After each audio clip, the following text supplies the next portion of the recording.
જય માતાજી મિત્રો, સ્વાગત છે તમારા બધાનું મારા બ્લોગમાં। સવારમાં બનાવી નાખ્યું નણંદ ભોજાએ ટિફિન।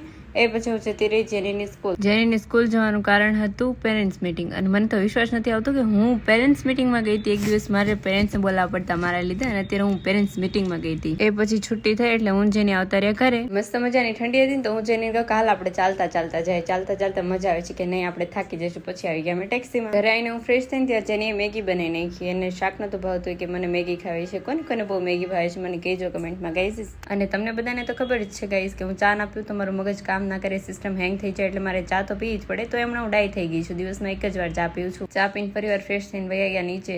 અત્યારે 5 વાગ્યાનો ટાઈમ થાય એટલે નીચે જવું જ પડે, ઘરે તો કંટાળો આવવા માંડે પછી યાર। કઈ ભાષા છે આવું મને નથી સમજાતી। આવોની ભાષા શીખવા માટે તો આપણે શીખો એપ ડાઉનલોડ કરવો પડશે ગાઈસ। એ પછી બહુ બધું નીચે ચાલે 1 કલાક સુધી, પછી આવી ગઈ 7 વાગ્યાના ટાઈમે ઉપર આવીને મસ્ત ફ્રેશ થઈ ગયા। એ પછી ઘરેથી આવી ગયો વિડીયો કોલમાં વાત કરતા આપણે બનાવી નાખી રસોઈ। અને હા, ફેમિલી વાળા કોલ કરે ને ગાઈસ તો એક સાથે બેઠી નથી કરી લેતા, 6 જણા અલગ અલગ ફોન કરે। મારા બધાની જોડે આખો દિવસ વાતો જ કર્યા કરવાની। એક સાઈડ સબ્જી મૂકીને આપણે મસ્તના રોટલા બનાવી નાખ્યા। એ પછી આપણે શેરડી ખાવા બેઠી ગયા, મજા આવે। ગાઈસ તમને કોને ભાવે છે શેરડી મને કહેજો કમેન્ટ કરીને। જમીને આપણે આવી ગયા ભાભી જોડે ચાલવા માટે। તો લાઈક, શેર અને સબસ્ક્રાઇબ કરવાનું ના ભૂલતા। મળીએ નવા બ્લોગમાં, બાય બાય।